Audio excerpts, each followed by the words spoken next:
All right, boys, I'm here to talk spread passing game. I'm going to walk you guys through this. We're going to install some spread passing formations and plays that you are all going to have memorized this week. It'll be challenging, but I'm going to walk you through it. And if you take the time, you guys will have the opportunity to become a functional passing team. So Coach tasked me with developing 10 plays. We're going to go over a few of them today. But first, you need to understand play calls, routes. Make sure we have this all memorized. And we've been working on the route tree. But after today, you're going to know some basic route combinations, formations, and be able to function when I start teaching this tomorrow. You're going to have 4 days, and you're going to know all these. And I have all the confidence in the world you can do it. Spend a little bit of time with me and by yourself to memorize this. All right, let's go over the routes one more time. If you guys remember, on the route tree, we have a flat route. We're not going to be using this in any of these combinations. So you got to know it. It's just a quick little out, like 1 yard route out into the flat, typically ran by running backs, tight ends, could be anybody, but we're not going to use it. Remember, the 2 is a slant, okay? You got to drive up a step, and then it's an under route. On the left side, it would look like that if the QB is here. And on the right side, quick step, slanting towards the middle of the field. That is a 2. Come back, as we remember, up the sideline. On these, we're looking about 6 yards. Up the field, it's an out breaking route. Remember, evens are inside breaking, odds are outside breaking. So if it's the right side, you're driving up that field, you're coming back to the ball on the outside of the field. Curl, same thing, except it's an inside breaking route. Say 7 yards. Inside break on the left side, it'd be an inside break. On the right side of the quarterback, it would also be an inside break. Remember, quarterback here. An out route can be done, a deep out route or a short out route. So if we're on the QB's here, quick out, 5 yards, just like that.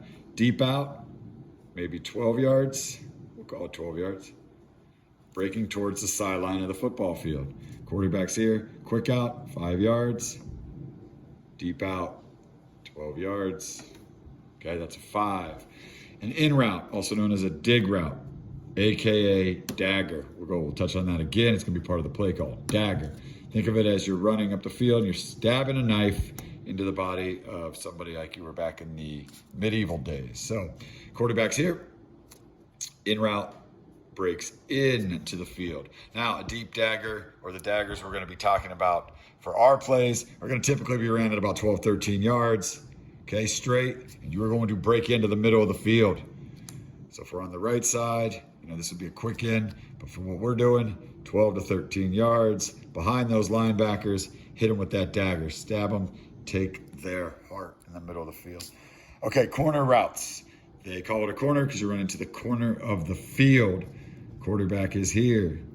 Corner, we are driving up that field at, 7 to 10 yards, and we are breaking hard to the corner. We're running towards the corner of the end zone. We want to get up over top of underneath routes, driving that ball deep with a real sharp angle turn to the corner. If we're on the right side, same thing.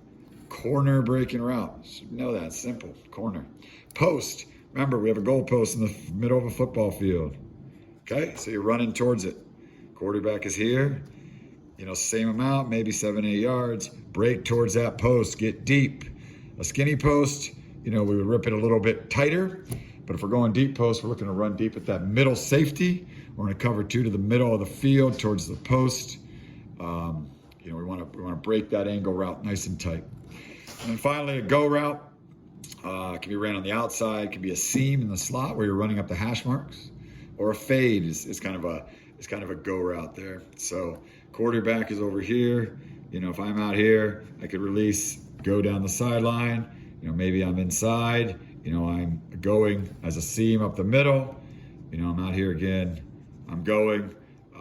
Maybe the Y's here, and he runs kind of a fade go towards the corner of the end zone. Those are all variations of go route. We're just running hard down the field, trying to keep spacing. All right, you guys have got to memorize that. I will post the route tree again, but look, we're not going to function if you can't memorize those routes. And since we're not even using one, really, you got 8 routes. So the effort will dictate how good you guys can be in the passing game, will dictate how efficient we are, and will dictate if you have catches this year and yards and if our quarterback completes it. So if you're not playing football to do that, you are a receiver, tight end, or running back. I'm not sure what it is you are doing. So routes, gotta be known. All right, next. Let's talk basic route concepts and terms. I already talked about dagger, right? It's an in route. In or a dig, another name for it, right? Driving in, quarterback here, 12, 2, 13 yards behind linebackers. Got it? That is a dagger concept. Now I'm going to be putting all this on handouts, and I'll also be posting to Google Classroom. You guys study like it is a class, like you want to be good. Okay, let's talk smash concept. The smash concept is either a curl or a comeback with a corner over top. All right, so if the quarterback's here, we're running a 6-yard curl with a corner over top. So we got a 4 route, right? In breaking 4, and we got a 7. It's on the other side. We got a 7 from the slot area, or that one of those inside receivers, and with the outside guy running that 6-yard curl, okay, which is a 4. Smash concept, that's what that is. So when you hear me say smash, we are trying to take a cornerback and make him decide if he's going to guard the under guy or the over guy. It cannot be done if spaced properly. So we must know that. Smash. Okay? Choice route. If I say a choice route, okay, it means the receiver has a choice. Simple enough. So the only time we're going to use that in our play call here is I've got a play where we're going to call a position, and he's going to have what would be a 86 choice or 68 choice. So an 86 choice just means he has a choice to run an 8, which is a post, or an in, dig, which is a 6. Okay, so if I say choice in something, I'm telling you you have a choice, and those numbers I give you are going to be your choices. Why would I give you a choice? You're running out of safety in the middle of the field. That safety stays deep. Your choice should be to break it into a 6 underneath him. If that safety is biting in, run the 8, get over top of him, look to score the touchdown. That's why we use stuff like choice routes. All right? Scissors. The scissors concept. Okay? It is a concept that uses 2 routes. A 7, corner, an 8, post. So if I'm here and I have receiver H, receiver Y, H runs the post, Y runs the corner, they are creating a pair of scissors. Imagine this being the ends of the scissors. Okay, so scissors, it looks like scissors. 7 and 8, know that. It is a concept, it's a term used in our play call. So that's how you know what a scissors route is. Always the outside receiver in the formation. So if the quarterback is here, we'll run the post because we want to have space, break into the inside. The inside receiver will run the corner because he has space breaking to the outside. That is a scissors concept. Levels is next. Levels is exactly what it seems. Like if you're in a building, the first floor, first level, second floor, second level, so on, so forth. So when we're talking levels, we're talking out routes, okay? They could also be in routes, but they have to be square breaking routes, okay? Out routes are a 5, as we remember, right? So if we've got 2 receivers, let's call them X and H in this case, all right? X runs a 5-yard out, and H runs a 12-yard out. What we have is levels. Consider this like the first floor. This guy's on the second floor. So when I'm talking levels, it means obviously I want levels to our play. So if you have one defender in the middle, we want to be spaced out enough, or maybe this is only, to be honest with you, maybe 4 yards, even more, to give us an 8-yard gap.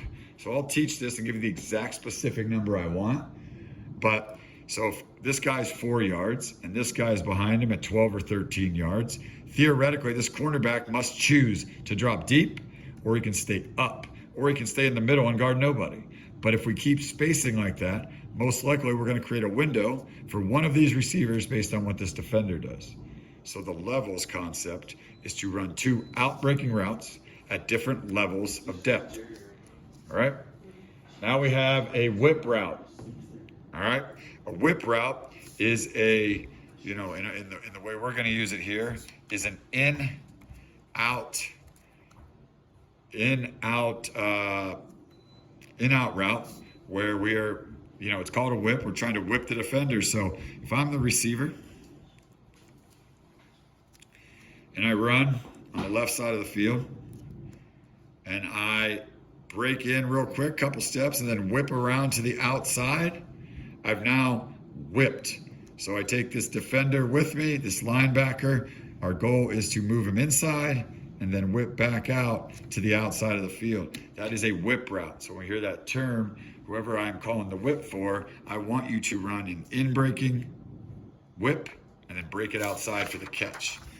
And then the final term here is motion. Okay, when we use the word motion, we're taking a receiver, we're getting him to move prior to the snap.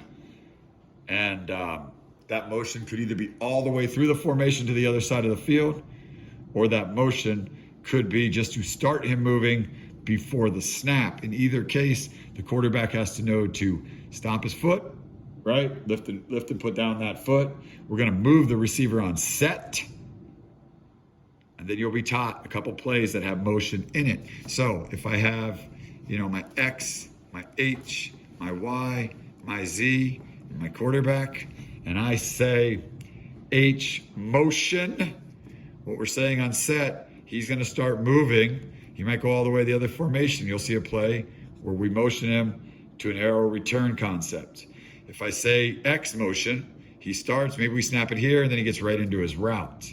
Okay? But when we're talking motion, we're talking moving prior to the snap, not going forward until the snap, and we will move on set,